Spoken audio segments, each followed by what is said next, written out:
You're listening to Gender, a Wider Lens. I'm Stella O'Malley, a psychotherapist in Ireland. And I'm Sasha Ayad, an adolescent therapist in the United States. Since 2016, my practice has been exclusively dedicated to gender questioning teens and families impacted by gender dysphoria. I also work with gender questioning teenagers, and I facilitated support meetings for families and individuals who've been impacted by gender issues. We're curious about the concept of gender and how it's unfolding in the wider culture. Join us as we look at gender through a wider lens. Before we jump into our analysis, I did want to clarify something.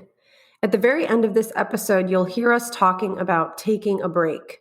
Yes, we have finished up our Pioneer series and we're taking a few weeks off, but we're still going to be releasing our patrons-only Q&As every single week. So if you are a supporter there, we thank you and we'll keep producing those recordings during this time.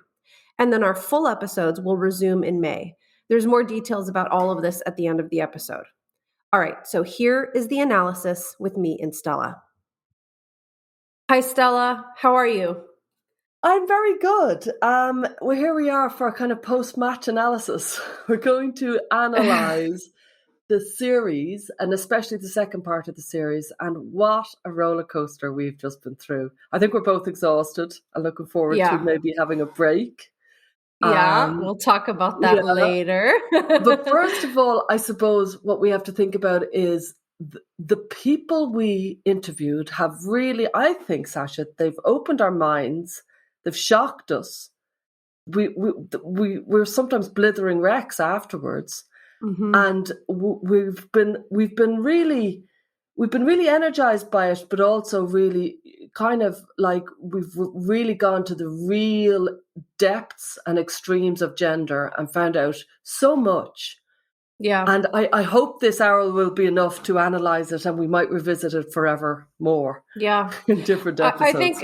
I mean, as a therapist, as a person who feels things really strongly, I have to say I was very surprised by the psychological and emotional toll that these conversations have been having. I mean, there are some discussions where we finish our meeting and I do the tech stuff, and then for days and days after, I'm just replaying things that were said or moments where I felt confused or shocked. So this has been a really intense series, and I'm very, very glad that we have a chance together, the old school duo here, to kind of talk this through, because it's been very powerful. Yeah. And I'm really proud of it, actually. I'm really proud that we got those extraordinary people to interview us, or to have interviews with us, and we got so much information from them. But I also think when you're a therapist, you just ask the questions that will yield the most answers. And the two of us just go into that zone. We do it so naturally without even thinking of it. And we're not challengers. We're no kind of like cutthroat journalists. We're just saying, oh, really? Is that what you think? Tell us more. And that could be presumed by people who didn't know our MO, that we're agreeing. But that's not what a therapist would never go, what the hell are you talking about? That's ridiculous. Don't you know? Right, that's not in our language. Yeah, we don't say such things. We just don't. We're so used to, there's a kind of a suspension of disbelief when you're a therapist, that you just walk into the zone of the person who's speaking and you just find out what they're thinking.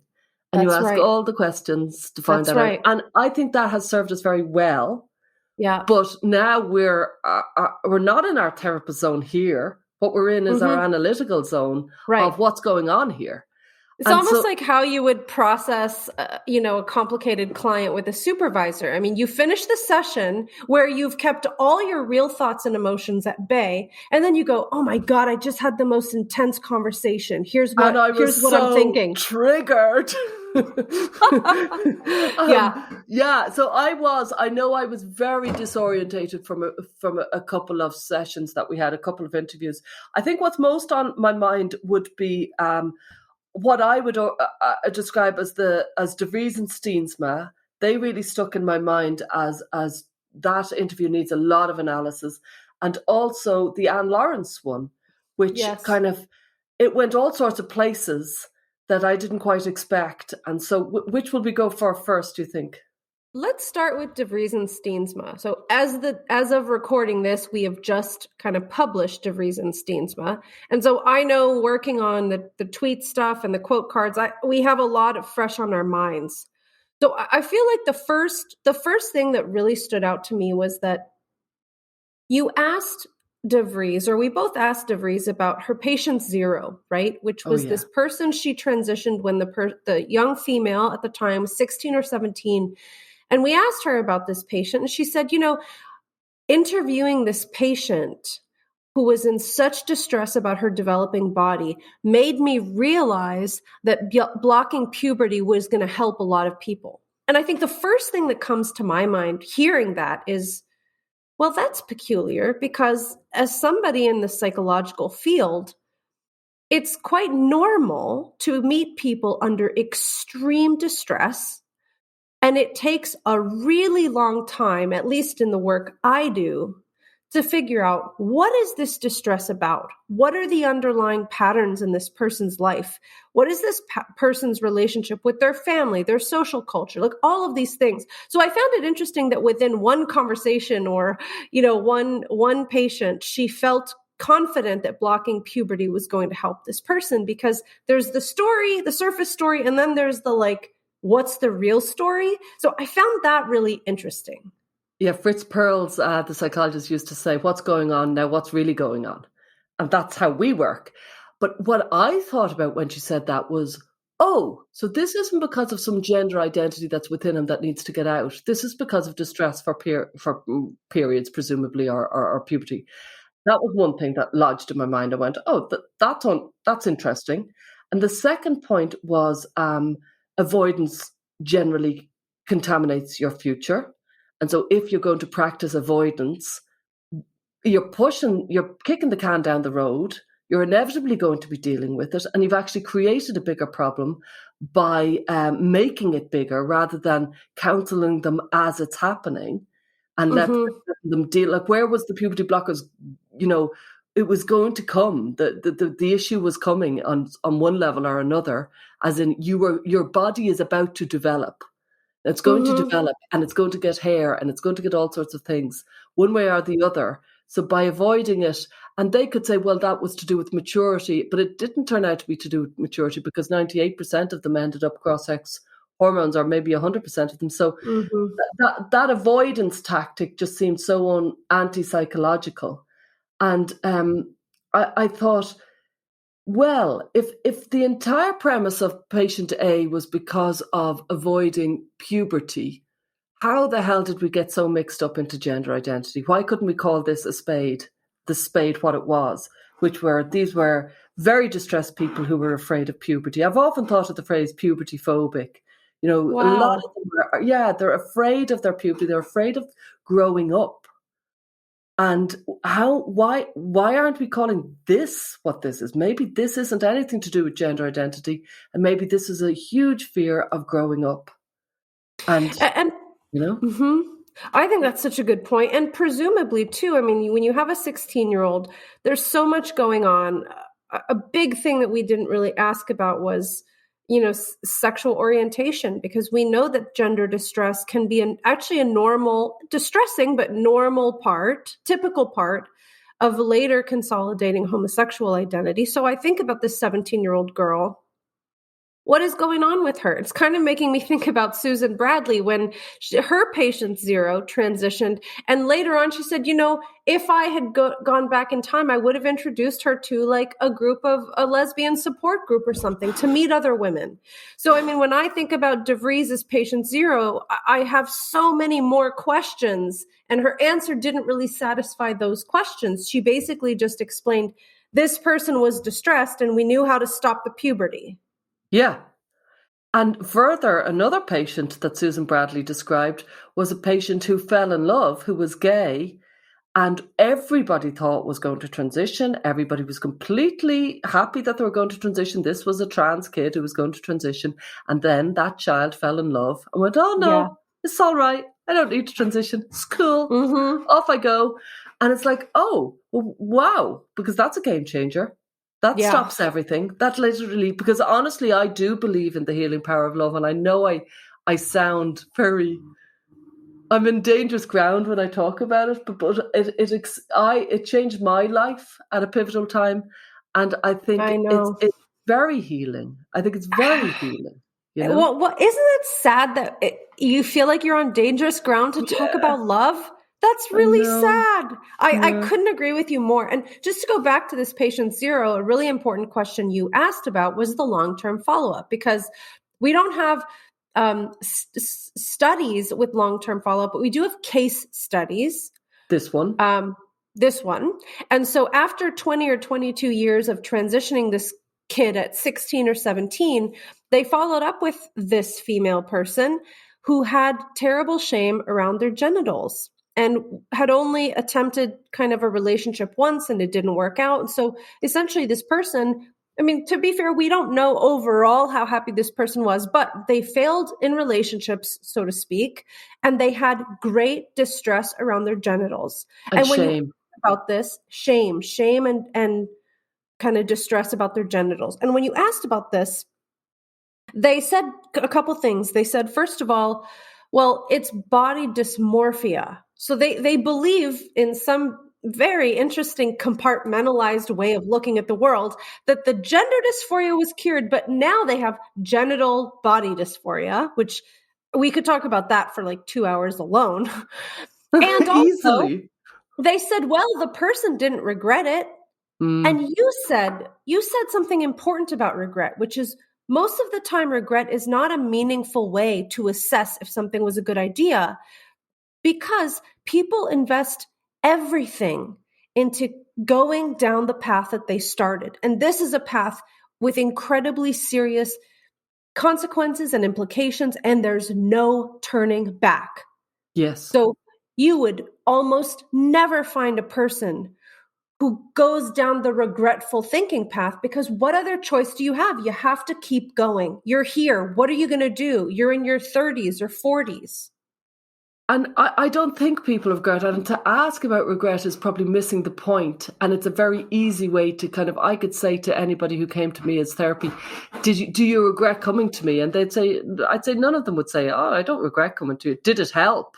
Would be a much more apropos kind of question. But that 22-year follow-up, DeVries looked quite shocked when I said, I didn't think it was a great success. That person didn't, had, like you said, genital shame. And she, like there was two major switcheroos that happened in this interview. One was moving seamlessly with the one long-term follow-up we had from gender dysphoria to body dysmorphia, because they weren't happy with their genitals, even though this was the cross-sex hormones genitals, if you follow me. And it was just a seamless switch. Oh, well, their body dysmorphia caught up with them. And it's like, that doesn't hold water. That doesn't, you cannot let that go and say that's a successful study. That's a study that brings up way more questions than it brings answers. And just because the patient doesn't regret it is, frankly, it's not enough. It's not deep enough, and it's not explorative enough, really, for it. But obviously the second switch, you might want to jump to that, but the one I'm honestly gunning for is the gender dysphoria scale. It was the most shocking moment since I've got into gender. You can explain it, because it's mind-blowing. I think this is important, and I actually have the scales pulled up so we could just help the audience understand. So first of all, as a general, if you take a Research Methods 101 graduate school course in psychology, you will learn that when we assess an intervention and we implement a battery, or we give an assessment before and after the intervention, you should use the same exact scale, or else you're talking about comparing apples and oranges. So it's like if I gave you one kind of happiness inventory before the intervention, then I did my therapy with you and gave you a totally, totally different set of questions. You can't compare them. Okay. So before the intervention, the females in the study were asked things like, are you satisfied being a woman? In the past 12 months, have you felt that it would be better to live as a man? Or things like, have you felt that you don't have in common anything with other men or women? So these are really sex-specific questions. Are you comfortable using the women's restroom? Have strangers ever treated you like a man? That's interesting because that is a question about whether or not you are perceived as a masculine person. So the kids were asked female-specific questions, so it was sex-specific. And then after the intervention, they switched to the sex scale for the other sex. So females were then given the male scale, which says, every time someone treats me like a boy, I feel hurt. I feel unhappy if somebody calls me a boy. I feel unhappy because I have a male body. I dislike urinating in a standing position. So help me understand that. A female on hormones is now all of a sudden standing to urinate? Like, these questions don't apply because they're not male. And further, of course, any of the questions that was to do with I hate being a woman, they are female, they would have answered high. So they scored high on the gender dysphoria at the beginning before they had any interventions. Then they were given the switch and they were asked, do you enjoy feeling like a man? And they said, I love it. And so suddenly they were told, oh, that means your gender dysphoria has reduced. There's even a question here about erections. I dislike having erections. Yeah. So it was a completely flawed system. The entire system. And don't forget, for people who haven't studied it as in-depth as us two, these two studies, these 70 children, started with 70, ended up with 55 children, 2 studies, 2011 and 2014. The entire concept of puberty blockers rests on these studies. That's number one. Number two is they don't show any significant statistical advantage for depression or anxiety or other kind of distress. The only thing that really came out of that study is the gender dysphoria is massively reduced. And then we realize, oh my God, the gender dysphoria scale was based on a very, very flawed system of giving first a girl scale and then a few years later, after the interventions, a boy scale. And of course, they're going to answer one way for the girl scale and a very different way for the boy scale. And that is not the way to say gender dysphoria has reduced. Because if you had asked this little girl, who, first of all, biological girl, first of all, she would have said, I hate being a girl, I hate being perceived as a girl. If she had been given all those interventions and then been asked, do you hate being a girl and hate being perceived as a girl? She would have said, yep. She'd say yes. Yeah. She'd say, of course I hate it. Probably more, because very often all those interventions focus the mind. She would have been more sensitive, more obsessed, more intense about it. So it actually could have gone the other way. And the entire premise of this puberty blockers experiment is based on the so-called success of these gender dysphoria scales. And I'd like to add to that, not only would gender dysphoria results look different had you used the same scale, you could have used their method of switching scales and gotten a positive result without doing any medical intervention.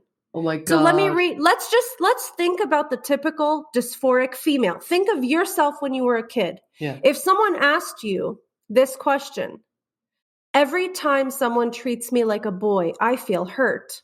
Nope. No. I'm thrilled about it. I'm a king. I feel unhappy if someone calls me a boy. Nope. I feel thrilled. The idea that I will always be a boy gives me a sinking feeling. No. Yeah.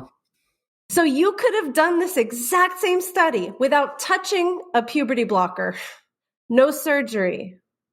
And even further, imagine if this hypothetical girl, did the girl gender dysphoria scale at 3:00 on a Tuesday. At 3:30 on a Tuesday, if she'd done the gender dysphoria boy scale, she would have scored low on the boy and high on the girl because she hated being a girl. So it's an appalling, flawed system that has given flawed results and that has set sail into the world. An entire concept that has caused devastation, an absolute devastation. And what was shocking was none of the conversation with De Vries and Steensma was about they have this gender identity within them and we need to let it out. They didn't talk about that at all. What I noticed, more so probably from Steensma than De Vries, I noticed he felt like these are a very distressed population. We just have to alleviate their pain in whatever way that we need to. Okay, maybe it's cross-sex hormones. And he was very much like, yeah, maybe it's a very difficult life, but these people are probably going to have very difficult lives and we're just relieving their pain. And in this palliative kind of way. And that was the attitude. It wasn't about there's a gender identity within them. And I'm like, okay, so you started the entire concept and this was about relieving pain around puberty and then became relieving pain around these people who you honestly, as far as I could see, they honestly didn't think had much ahead of them. I remember I said something about whether they might have been married. And I know marriage is a basic kind of measurement, but Steensma very much took me up in it and said, these people aren't going to marry. These people are really, really distressed, Stella. You don't seem to understand how complicated their lives are.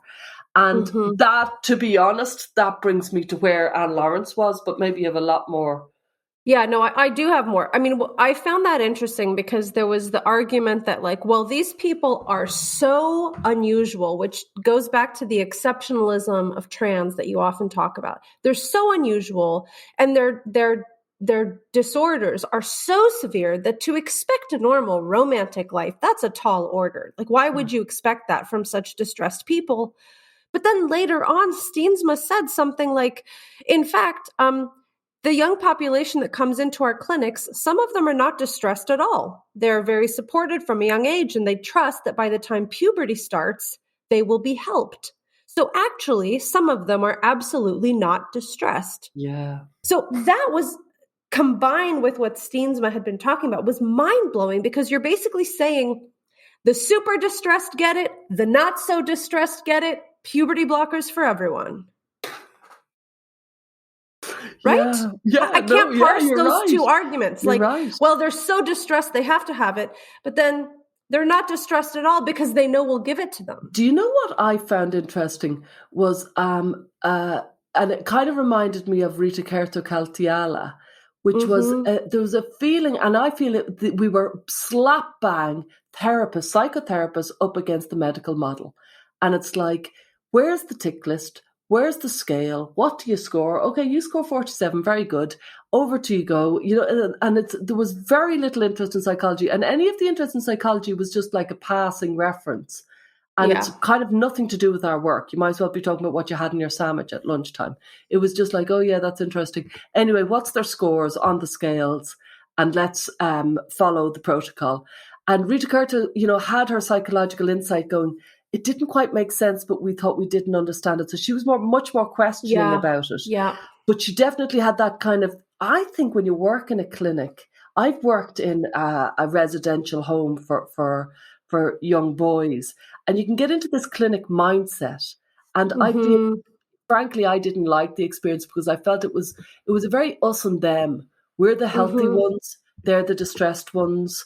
And it can feel quite derogatory. And I felt it was very much the clinic mindset that we were hearing. They're over there. What's their number? What's their scale? Let me see. Yeah, okay. And they just didn't have very much interest in seeing that these are real people who have wives or who have mothers, who have sisters. You know what I mean? Yeah. They didn't go there, I didn't think. And to add on to that, when I asked them a question about counseling, and Steensma gave us, this kind of retort that we hear all the time: counseling doesn't work, psychotherapy doesn't work, there's no room for it. And he went on to say, well, the information we have in this field comes from adult transgender people. So he said, when they report puberty was so hard, it would have been nice to have puberty blockers. That's something that, if you're not paying close attention, can seem like a very reasonable deduction.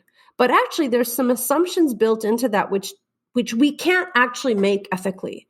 First of all, the assumption is that none of the children that they're treating could have ever outgrown their dysphoria. So the children we're seeing are exactly like these adult transitioners. So again, I think the question of existence is not at all a big enough concern the way they are looking at this. And then secondly, the assumption is that the adult person And their recollection of puberty is a good basis on which to predict what's going to happen to these kids. So again, like as though they're the same exact person. We're talking about like a totally different generation, a different human being, different sex ratio. And then also, like we talked about earlier, that an adult who is transitioned and has invested so much can somehow retroactively guess that earlier intervention would have been helpful, but really they don't know because they're only who they are now because everything happened at the time that it did. So you can't know that. It's kind of this sliding doors kind of idea. Oh, if I'd had a different mother, I would be this. And if I had if I'd gone to a different school, I would be president of the world type thing. And it's like, really? Are you sure about that? Because maybe you would have been exactly who you are. And maybe you would have still... worse. I mean, we don't or a hell of a know. lot worse. Maybe you would have been distressed and obsessed and in a very different way. And it feels... frankly, and I know I won't be liked for saying this, but it feels a little bit privileged when you've got your fertility and you've had the benefit of sexual development and the ability to orgasm, to be able to look back and say, I would give it away and therefore we should take it from other children, and their ability to have children is reduced or eliminated, and to have a good sex life is reduced or eliminated.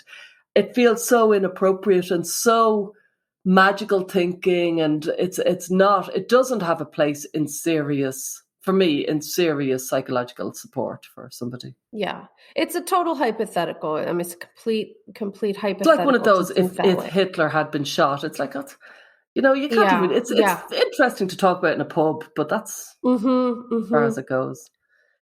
It does. Yeah. Do you have more to say about that? Because it really reminds me of where Anne Lawrence went. Is there more to say about DeVries and Steves? Because I know we could talk about DeVries. We could talk about them forever. We spoke about them for the entire last week. Let's keep going. Let's talk about Anne Lawrence. I tell you, and we might go back, and we'll probably go back many times. But the thing about Anne Lawrence, which I thought was fascinating, there were so many things. For starters, it was a lovely conversation. It was very interesting. And then in the last 10 minutes, it suddenly went left. It suddenly went to a very different place where she said that if she was speaking to somebody who was 14, that she would suggest that they should castrate themselves with a scalpel. And it was so shocking. It was like, I wish it had been said at the beginning of the interview, because we would have explored it in so many different ways. Instead, it was said at the very end, where we went, literally both our mouths kind of dropped and was like, what, really? And then I think of DeVries and Steensma and their attitude, and it made me think, okay, so this is the thinking, if you follow me. This is the zone everybody is in, where me and you aren't in that zone, Sasha. And it also made me think about obsession and how much of this is OCD, rumination, and, obsessional and obsessive and compulsive behavior.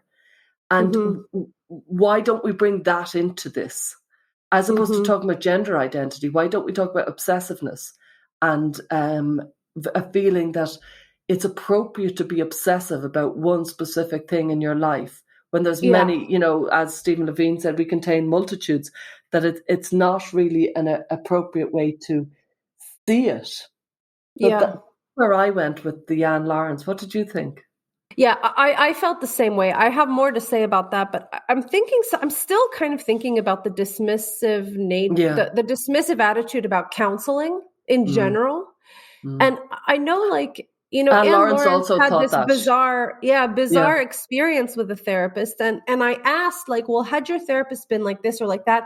And you know what? That's another sliding door question. So bad on me for asking it. We don't know. No. A person can't predict what years of depth counseling can do to them unless they've been in years of depth counseling. And I know from working with clients, it can be life-changing. And it's not for everyone. Yeah. It could be, it takes years. I mean, the clients that I have that I think have really benefited from therapy, it's years of therapy and difficult work and intense therapy. Okay. So you can't actually tell somebody, had you had great counseling, what would have happened? They have no clue. So I just found that to be really interesting. And the way I experienced that statement from Anne Lawrence was really shocking. And I think it explains, at least in part, the depth of suffering that Anne Lawrence experienced. The debilitating experience of having this very unusual autogynephilia experience, which just really stands out as being qualitatively so different than homosexual autogynephilia, or homosexual, transsexual, the Blanchard typology. It is just different. Pain. It's so different. Yeah. And it's really an extreme kind of desperate attempt to alleviate suffering, which, I mean, I don't think, as a therapist, I can't see that as being actually your best go-to option. I really do believe in the power of therapy and slowing down and trying to understand yourself. But again, from the perspective of someone who's just trying to collect information, this is an expression of extreme suffering. I think so. And I think, there was something about the way she spoke that it was very evocative, that you could feel there's extreme suffering behind these words. When she said, I would tell a 14-year-old, it was very considered. She must be in her, I don't know, she must be in her 70s or something. This is somebody who's lived long. And right. It's not an impulsive 18-year-old. No. And she transitioned in her 40s. So she has the long view and came to such an extraordinary, what I would say, pretty insane viewpoint at that point. And it made me think that, it really reminded me personally of, you can speak to somebody who's deep in the depths of anorexia and they can seem incredibly sane. You can talk to them, they're very high functioning, so they can talk about Ukraine and they can talk about politics and they can talk about literature, and they're very, very, very, very adept and they're very sane. And there's one place in this very sane person's mind that is absolutely crazy and will actually kill them this week because they haven't eaten. Do you know what I mean? That can be, you can speak to an anorexic and they are perfectly lucid and they're perfectly, they're sane on every box except eating. And that is a complete and utter, an absolute devastation of a psyche. And that's where I landed when I spoke with Anne Lawrence, when we spoke with Anne Lawrence, and she said that. It was just like, I've experienced that before with other people who are so perfectly sane on every level. And there's one square in their life that is so crazy, it would lead them to anywhere, if you follow me. And that's where I think about obsession, compulsion, people just getting literally just manacled to one idea and they can't get out. And that's what this is about. For me, this is about obsession and obsessive thinking and compulsive behavior. We hope you're enjoying this episode of our podcast. We work very hard to maintain high-quality content for this show, and we're grateful to Rhyme and GenSpect for supporting us. Rhyme, or Rethink Identity Medicine Ethics, is a non-profit organisation dedicated to improving long-term care for gender-variant individuals. Visit rethinkime.org to learn more. And GenSpect is an international alliance of parents and professional groups whose aim is to advocate for parents of gender-questioning children and young people. If you'd like to become a patron, you'll have access to weekly transcripts and special Q&As, and you can join our listener community. Now back to the show. I agree, and I think the layer I'd like to add on to that is I read Anne Lawrence from the first few words as being quite aspy. Anne Lawrence was clearly brilliant. The level of depth and research and analysis that she has done into autogynephilia is unbelievable. I mean, she has amassed this incredible collection of reports and research. And I read her as being really, really aspy. Her mannerisms, the way she talked, the way she moved her body, the way she put her words together. And that kind of obsessive rejection of a body part or a specific idea or something is not unusual in really intelligent aspy people. And of course, I'm not in any way claiming to diagnose anybody. I'm just saying my kind of visceral reaction, and from years of working in the field, this is how I read Anne Lawrence. Okay. Definitely. And I'm thinking about what Susan Bradley said. You know, she talked about how the patients that she used to see, they were originally kind of all labeled borderline. And now she looks back and she thinks these are probably high functioning autistic people. I know the word high functioning is even controversial, but let's say low support needs autistic people, people who are doing otherwise really well, for the most part, can engage socially like everybody else, but have these certain traits. And I think I really believe this is the missing piece. And Az Hakeem thought so, and Susan Bradley thought so.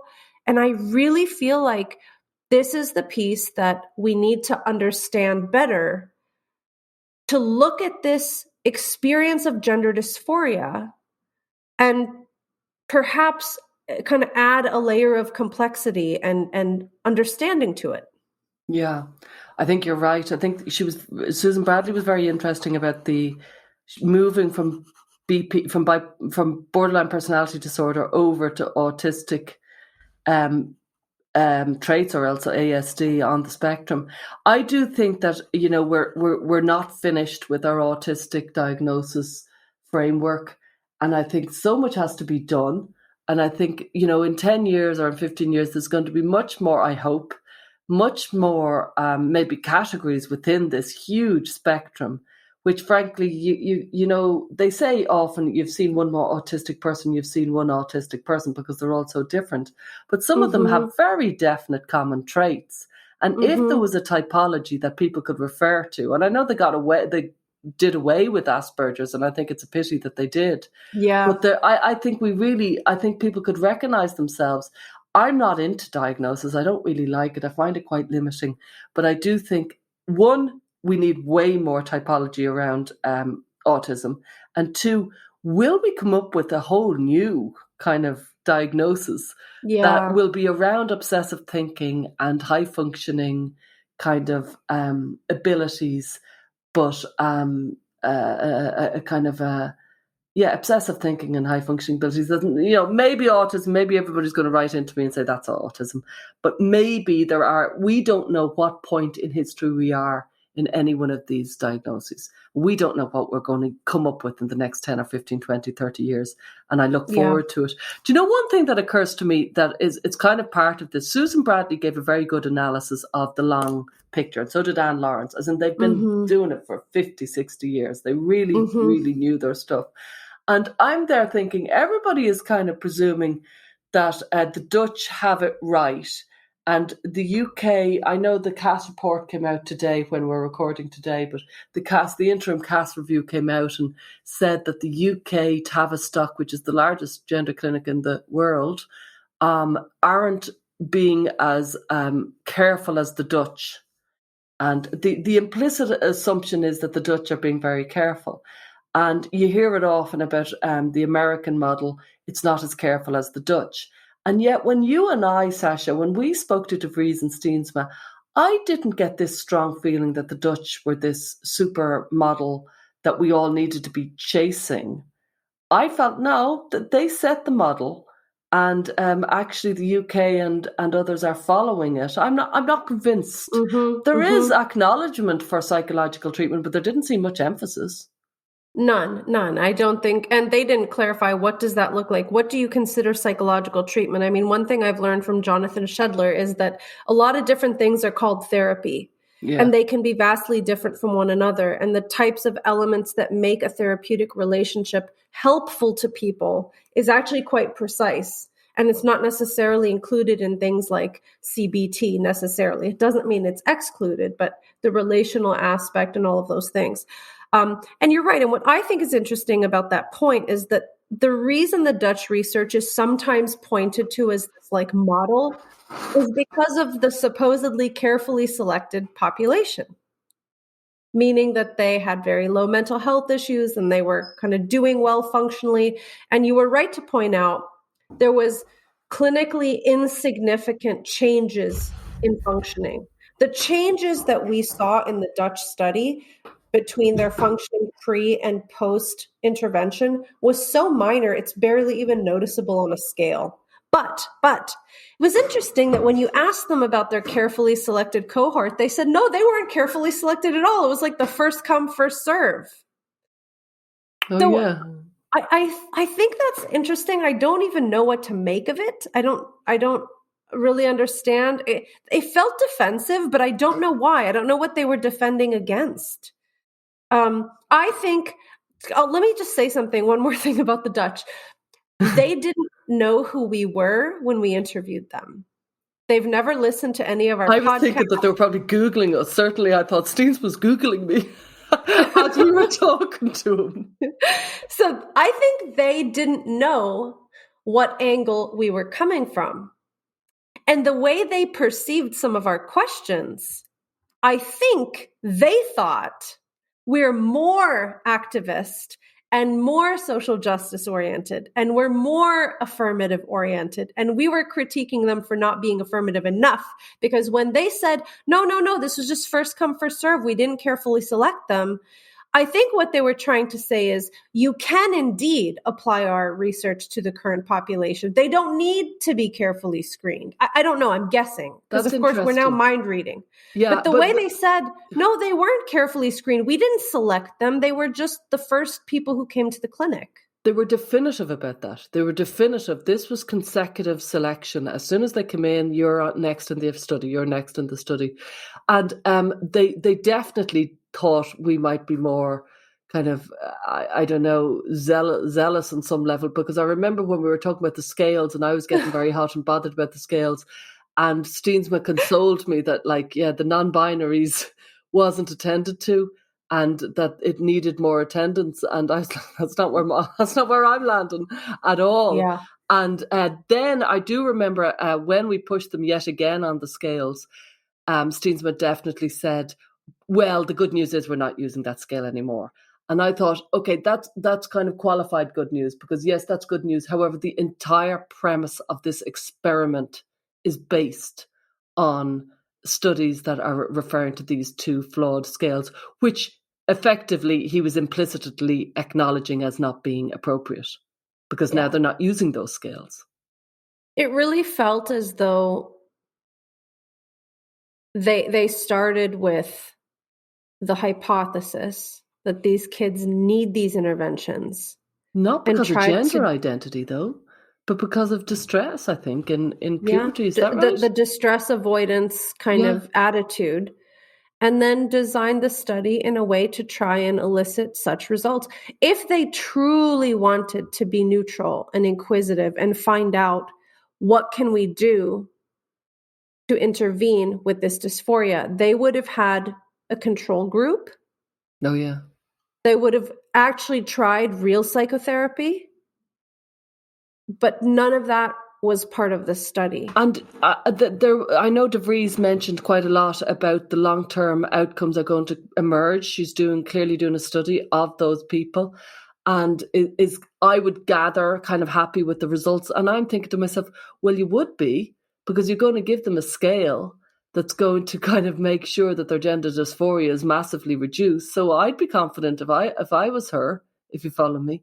And I kind of think that's not fair, because if you look at that only follow-up that we have, I think there's a lot of complexity being missed. And I did feel, speaking with them, this is clinical language, this is from the clinics, and it's very much, forget about the complexity, let's just talk about they seem happy enough, we've alleviated the pain, next. That's right. Yeah. It felt really dismissive to me. And I think I even asked a question like, are you saying that these individuals can't expect to have a normal, healthy life? You know? And it just felt like they hadn't really thought through, what if the whole premise of this is flawed? Like, that question keeps coming up for me. And we didn't get to ask them, so wait a minute, what do you think gender dysphoria is? And what do you think of gender trans identity? What is a gender identity? Because apparently I think Steensma is now really interested in research on non-binary identities. Like, well, what does that mean? They did say, the binary has really changed. Yeah. Like, are you saying that you agree with the binary changing? Like, it felt like they were kind of riding on the wind, like whatever's next. It felt to I me a don't little know. bit, I'm from Ireland and they're from the Netherlands, and we're small countries. And it felt to me like they had landed in, because of their studies, 2 studies, let's not forget, 2 small studies of the same population, and they'd suddenly become world-leading experts. And they felt thrilled, as you would, absolutely extraordinary place to be in your work. And they were protecting it, and they were very pleased with themselves, is how I felt. And they were rolling with everything that rolled with their work, if you follow me. And I can imagine how you would be in that position. You'd think, wow, everybody just loves everything I'm doing. This is great. Yeah. And you're kind of going, oh, okay, yeah, maybe everything we're doing is perfect. And actually the non-binary and the trans explosion has gone our way. Well, who are we to question it? Look at the results. The results are great. And then think of somebody like Steensma and DeVries meeting somebody like Anne Lawrence, and they'd all agree with each other. And they'd all tell each other that it was all perfect. And that must be WPATH enacted. It felt to me, yeah. Yeah, I'm remembering when they were talking about the early days of blocking puberty. And I think she was saying that Cohen Ketenis said, in order to come investigate this with me, we just need open-minded people. Yeah, that was very interesting. And I'm thinking about the principle of Chesterton's fence, that it means that we shouldn't actually change something unless we have a really clear understanding of what the current state of affairs is or what the current system does. And so when it comes to something like, puberty, unless you have a full, rich understanding of like, what does puberty actually do for a person? You need to consider that when weighing the risk of blocking it.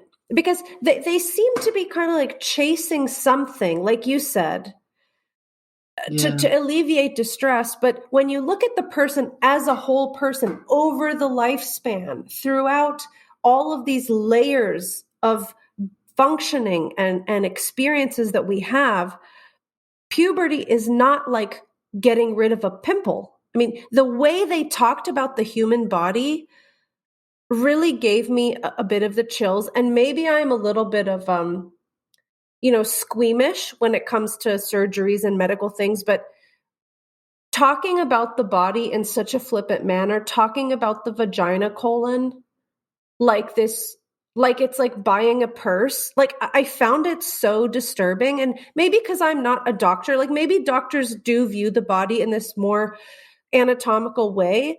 But as a person who understands the importance of sexual function and the kind of integrity of your body working well, and hearing also reports from older transgender people about the complications that come along with these procedures, I found it really off-putting to hear them talk about the body that way.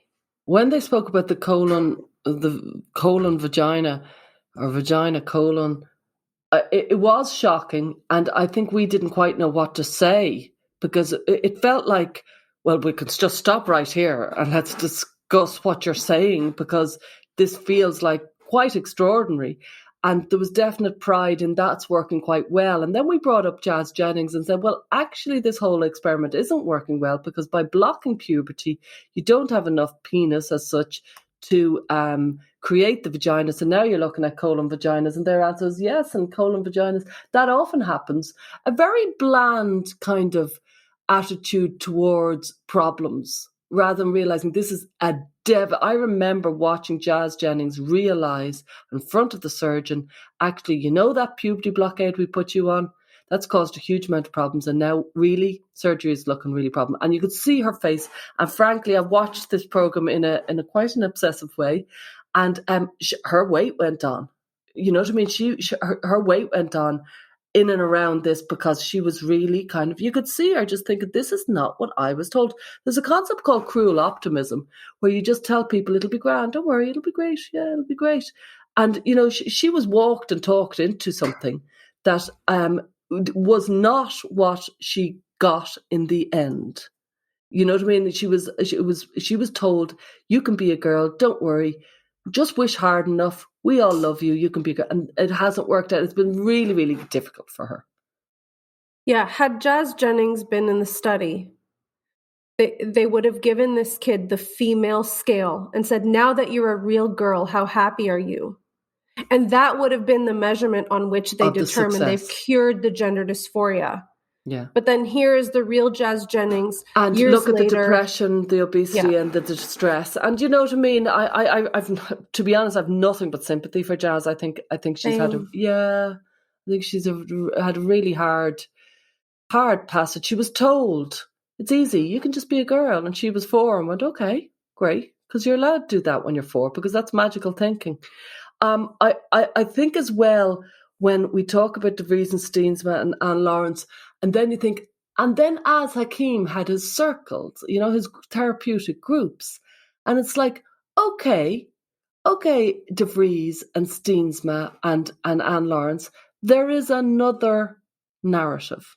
Enter Az Hakeem with the group therapy that mixed people who had trans for years and people who were thinking of transing. And God bless Az Hakeem for having the kind of the intelligence to do this. And not having that slightly, I can't think what is the word. It's a very cold and on high attitude of, we're the doctors, you're the patient, we'll alleviate your pain, here's some drugs, goodbye next. Because that was the vibe I got. And then Az Hakeem thought, this is a human mind. Let's mix it all up. Let's talk about ourselves. That kind of feeling of what's going on for us all here. Let's explore it in a very open way. And the big, I worry that in 20 years, we're going to be asked, you and I, Sasha, well then, you knew about Az's circles. Well, why didn't you run them? You know, it's the kind, it feels like go on then. What's stopping you? And I suppose we're just in the trenches doing so much at the moment. It feels like the thing that needs to be done. You know what? I don't know if we need a different episode for this. I'll just say what I'm thinking. I'm going to veer left here, so please bring me back if we need to.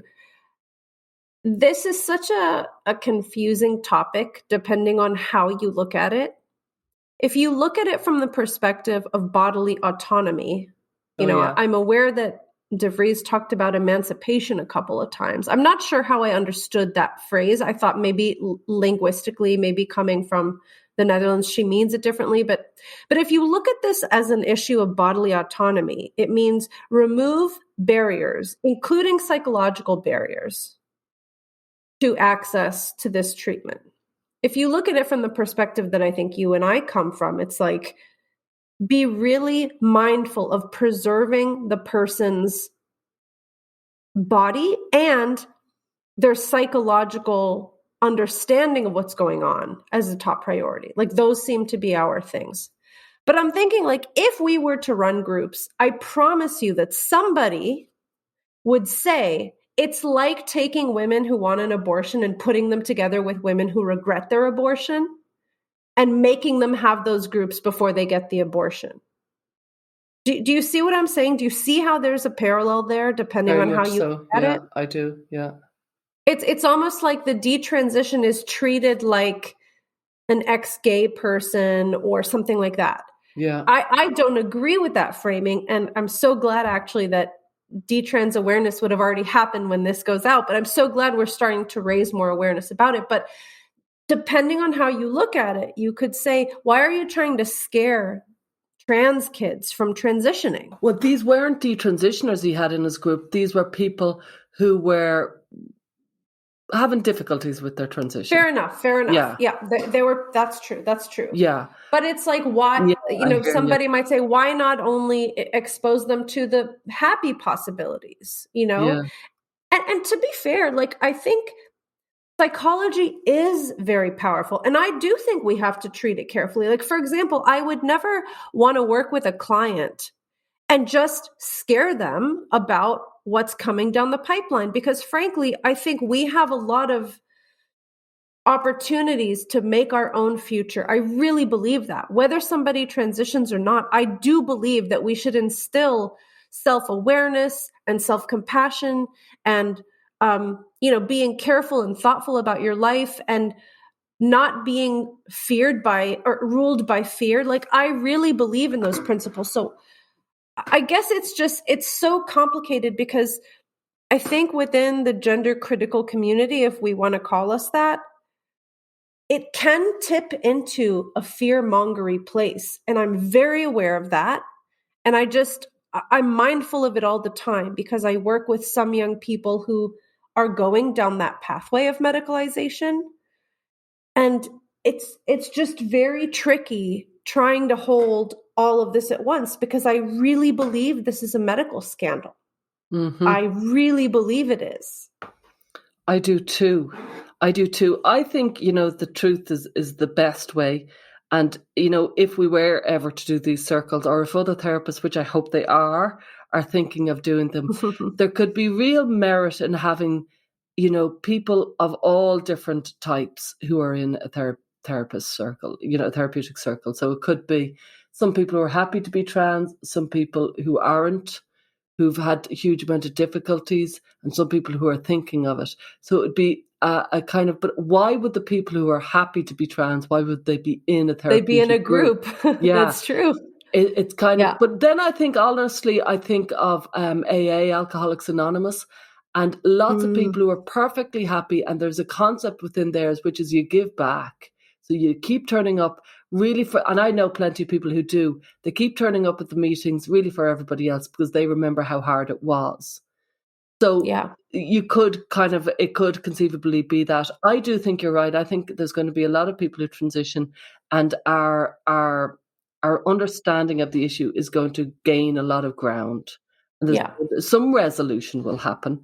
I think it's quite likely some resolution will happen. What I fear is how much of the culture wars are going to happen between now and the resolution inevitably happening. Mm-hmm. And I think that's, Paul Vassi was lovely when he spoke, and he really showed us a community that have managed to integrate gender nonconformity into their world in a beautiful way. And he was quite definitive, saying no. In males, what? To be fair, in males, gender nonconformity in males. It was a little bit shocking. Anytime I brought up the females, he was like, yeah, them? What about them? What? Much as I love you, Paul, it was a definite. Well, I suppose yes. Well, I think he was saying statistically the numbers are much smaller. Yeah, but I hear you. Yeah, but I thought what was very interesting about that was that they have a good, strong culture that has integrated gender nonconformity in males, and it works. And he was very definitive, Paul Vasey, on saying, but no, we can't bring that over to Western world. That's not how it works. You can't supplant, you can't just create that. And we seem to have a much more rigid concept of what's your framework, what's your group, what's your label, where are you? I always think there's a derision and a dismissive attitude to bisexual. And it isn't there. It really feels like there's no room. And I feel that's where we should end up, really. I think that's where I'd love the world to be much less rigid. And I feel it's a very male framework, this whole, who's the homosexuals, who's the heterosexuals, hands up, into your corners you go. Yeah. I mean, I think you're right, but also, I mean, you've touched a lot on the medical model. I think the difference in Samoa is that they don't medicalize this identity. It's not medicalized. Yeah. And the levels of body dysphoria seem to be lower. So I think we have a gift and a curse in being the most medically advanced nations in the world. I know, like, for example, people in Egypt, where my family's from, they look to the West as the authorities on like how to treat medical things. If you have a problem, you want to go to a US hospital. Like it's really held up on high as the authorities on medical things. But it can be a little bit of a gift and a curse, right? Because we've medicalized everything. Yeah. And so we have a lot to learn actually from different kinds of cultures and different ways of thinking about nonconformity. I felt our discussion with DeVries and Steensma was the medical model versus the developmental model. And it was a duel between the two. And that was ultimately, and I favor the developmental understanding of things. But what jumped out at me with our conversation with Paul Vasey as well, and I think we kind of floated over it, and I'd love to, if we hadn't, was when he brought up Laurel Hubbard and the weightlifting. And he said, you know what, in Samoa, they weren't happy with that. The Prime Minister actually spoke out about it because Laurel Hubbard, who was a privileged, white, rich, middle-aged, born biologically male person, beat two Samoan weightlifters. And I remember that extraordinary picture of the two Samoan weightlifters. Women, women to the left and the right of Laurel, who had won the New Zealand championship for weightlifting. And they both had their faces down and they both looked furious, and it felt very race. It felt, oh my God, it just felt really regressive. What was going on with this white man in the middle? Well, that's what I perceived it. Now, I'm sorry if I offended him, and maybe, Laurel Hubbard is whoever Laurel Hubbard is. But that's how I saw that. And I was really shocked when Paul Vasey pointed out that this did not go down well in Samoa. This culture that is so good at integrating gender and integrating a feminine man, and really like the Fa'afafine are these, scenario in Samoa. They just looked at this Laurel Hubbard beating the two Samoan weightlifter females and said, no.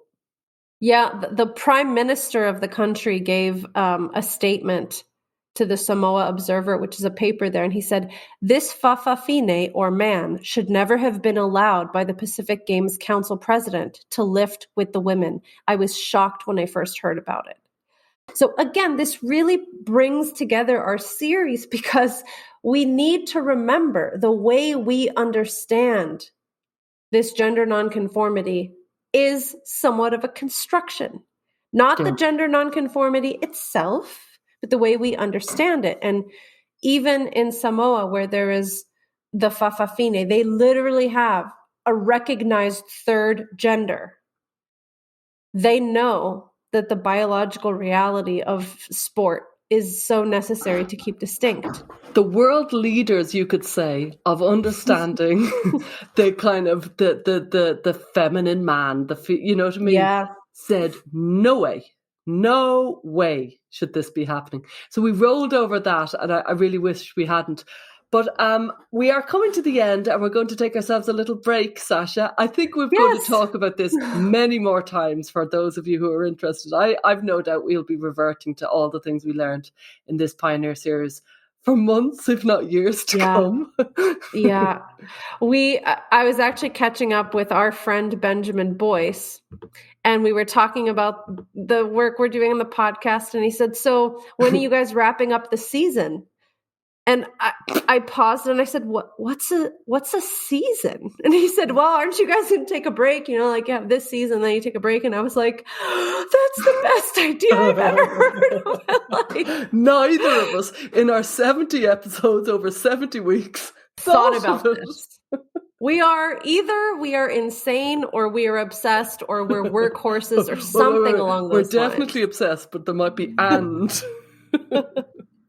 So let me just give our listeners an idea of when to expect us back, because we are going to be taking at least, I think, 5 weeks off. We're going to take a proper break. Yes, and when that's we good come for back, our mental health.